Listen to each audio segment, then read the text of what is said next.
আসসালামু আলাইকুম ভিউয়ার্স, নতুন আরেকটা ভিডিওতে সবাইকে স্বাগতম জানাচ্ছি।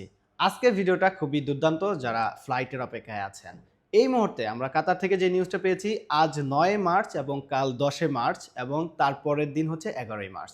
এই ৩ দিনে টোটাল কাতার থেকে ১৯টি দেশে সীমিত আকারে ফ্লাইট পরিচালনা করবে কাতার এয়ারওয়েজ। তবে এই ফ্লাইটগুলো কমার্শিয়াল ফ্লাইট নয়, এই ফ্লাইটগুলো যে সকল যাত্রীরা আটকে পড়েছে তাদের জন্য।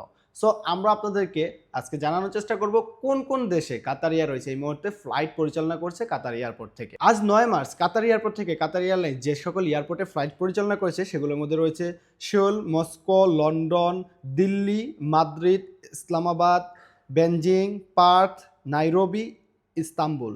সবচেয়ে ভালো বিষয় হচ্ছে যে আমাদের বাংলাদেশের পার্শ্ববর্তী দেশ ইন্ডিয়া দিল্লিতে কিন্তু অলরেডি ফ্লাইট পরিচালনা করছে এবং ১০ মার্চে কায়রোতে, লন্ডন, জেদ্দা, ম্যানিলা, কোচিন হচ্ছে ইন্ডিয়ারই একটা শহর, Muscat, Istanbul, Mumbai, Delhi, Nairobi, Islamabad, Madrid, Frankfurt, Colombo এবং মিলান, এই কয়েকটি দেশে কিন্তু ফ্লাইট পরিচালনা করছে কাতার এয়ারলাইন্স।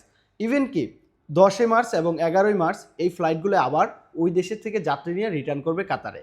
সো আমরা কিন্তু বলতে পারি যে স্বল্প সংখ্যক হলেও ফ্লাইট যেহেতু চালু হয়ে গিয়েছে এবং আমাদের পার্শ্ববর্তী দেশ ইন্ডিয়াতেও অলরেডি ফ্লাইট যাচ্ছে, তাহলে আমরা কিন্তু আমাদের বাংলাদেশের অপেক্ষায় থাকতেই পারি।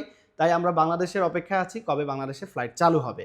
ইভেন কি যারা আমাদেরকে অনেক বেশি কোশ্চেন করছেন যে কবে বাংলাদেশে ফ্লাইট চালু হতে পারে, তাদের জন্য আমরা বলতে চাই যে আমরা সাথে সাথে আপডেট পেলে আমরা আপনাদেরকে জানিয়ে দিব। আর বিশেষ করে যারা যাত্রী রয়েছেন তারা এয়ারলাইন্স থেকে কোনো ধরনের নোটিশ না পেয়ে এয়ারপোর্টে যাবেন না, যেটা কিন্তু কাতার সিভিল এভিয়েশন বারবার আমাদেরকে জানাচ্ছে যে কোনো প্যাসেঞ্জার যেন তার ফ্লাইটের 100% কনফার্মেশন এয়ারলাইন্স থেকে না পেয়ে এয়ারপোর্টে না যায়। তাই আপনারা যারা টিকিট কেটেছেন, দেখা গেছে যে আপনাদের ৯ তারিখ, ১০ তারিখ, ১১ তারিখে ফ্লাইটের টিকিট রয়েছে কিন্তু আপনারা কনফার্মেশন না পেয়ে এয়ারপোর্টে যাবেন না, কারণ আপনাদের প্রতি আবারও বলছি আমরা যে কমার্শিয়াল লেভেলে ফ্লাইট এখনো চালু হয় নাই। যে ফ্লাইটগুলো চালু হয়েছে সীমিত আকারে, এগুলো হচ্ছে রিলিফ ফ্লাইট।